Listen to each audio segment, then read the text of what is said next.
Imagine being told your destiny at birth, to die young by water.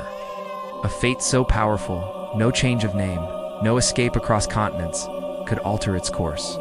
This isn't fiction. This is just one of many terrifying true stories that challenge everything you thought you knew about the unseen world. Prepare yourself, because once you hear these accounts, you'll never look at shadows, old houses, or even your own family the same way again. In a small Indian village, a young boy's parents desperately tried to cheat destiny. A seer foretold his early death by water, a fate bound to his soul. They changed his name, forbade him from any contact with water, believing a new identity could trick the cosmos. He escaped India, built a life in Germany and the States. But when family called him back, the cruel hand of fate finally closed. At 22, he drowned, saving a child in a flood. The seer was right. 2 decades later, both the age and the cause of death. Was it mere coincidence, or a chilling glimpse into an inescapable future? Sometimes the darkness waits in plain sight.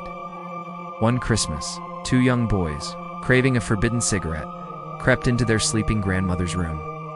As the door swung open, a black figure, like a real-life jump scare, lunged at them.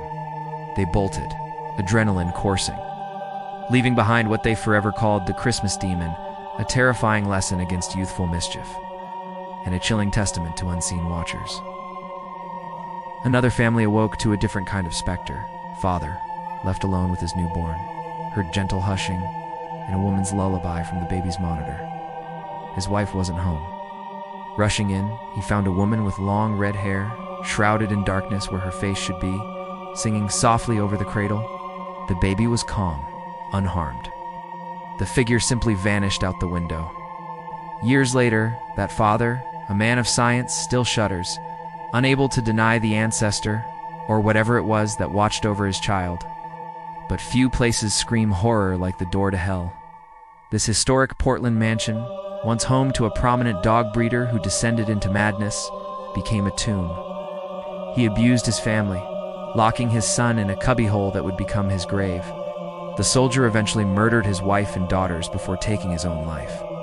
For a century, new owners came and went, each tormented by barking. Self-activating lights, moving objects, and a grandfather clock that chimed 13 times at 6:30 a.m. In 1994, friends moved in, experiencing escalating terror. Touches with weight, a dark figure watching from a 3rd-story window, and a 200-pound bed frame moving 9 feet across a room by itself. One evening, a loud D&D game was interrupted by 3 sharp bangs on a window and a disembodied voice screaming, "Keep it down, you rotten girl."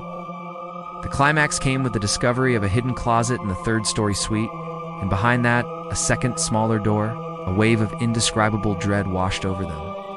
Inside, the cruel, cramped space was covered with claw marks, as if made by human fingernails. Darker stains marred the wood. Weakly carved into the inner door were the chilling words, "This is the door to hell." To this day, the door appears in their dreams, growing closer each time, accompanied by a predatory desire, making them the prey. The family eventually moved out, and the house, deemed too dangerous and expensive to preserve, was demolished in 2000. But the feeling of that door lingers, a permanent scar on their minds. Sometimes loved ones return, not always in peace.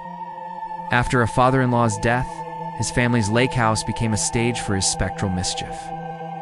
A rolled-up rug, carefully buried in a wagon, was found upright, leaning at a 45-degree angle. An acorn struck a head with no source. A Pikachu bathrobe flew down the stairs into a face.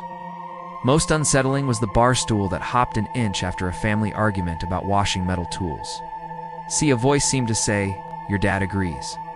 Even discarded items carry their past.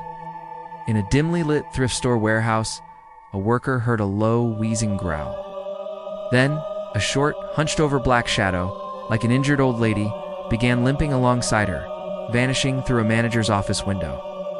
Another coworker saw the exact same full-body apparition days later, a stark reminder of the lives that once owned the items they now sold. The grounds of an old sanatorium, rife with urban legends of hidden tunnels, proved to be a vortex of unsettling energy. After taking a souvenir stone, a group of friends returned, only for one to become possessed. pacing in a rage. Another grew subdued, speaking like a stranger, seemingly receiving messages from the past. A third clutched his chest, feeling his heart squeezed. And the narrator, initially skeptical, was overcome by a building rage, punching the jeep and speaking in a voice not his own. A chilling demonstration of negative energy attaching itself. A child's farmhouse became a playground for the inexplicable. Thumping from the attic, dishes being done in a dark, empty kitchen at 2 a.m., and toy dinosaurs meticulously rearranged after being left perfectly aligned.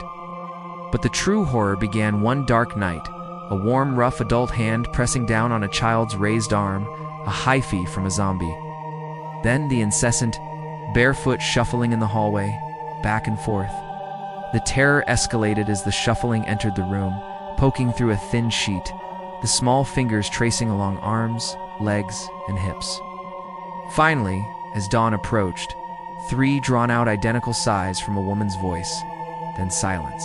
Father's prayer over the doorway seemed to banish it for a night, but it returned, a man's sigh now, and a heavy coldness. Years later, the mystery remained. Was it the Vietnam veteran's son who took his life in the cellar?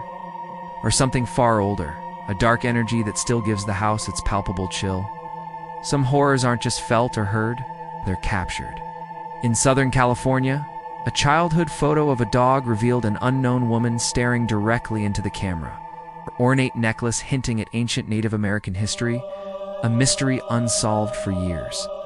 Decades later, another man, examining accident photos, zoomed in to see, standing behind 2 emergency workers, the ghostly, shocked face of the deceased young woman, staring at her own crumpled body, an impossible, undeniable vision. And in a chilling convergence, pictures taken of a friend and her baby revealed in 3 successive frames, a white blur evolving into a milky white. Translucent apparition with a skull-like face, leaning in, arm bent, gazing at them from the couch. Proof, undeniable and terrifying, that the unseen is always watching.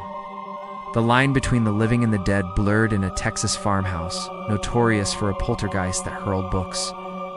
At 3 a.m., a radio, missing its remote for years, blared static. Then, a massive, hooded shadow, darker than the deepest night, stood 6 inches from an 8-foot ceiling, its eyes a void of impenetrable darkness, watching a sleeping teenager. Years later, his girlfriend awoke with 3 claw marks down her back, dreaming of the same tall, hooded figure. An old oak tree stood over what looked like a giant cement gravestone, its writing weathered, a silent witness to a home where power inexplicably cut. And invisible tennis balls led a terrified mother and son to their doorstep, confirming the unsettling truth. Some presences transcend simple hauntings, becoming something far more ancient, far more malevolent, leaving an unshakable sense of dread.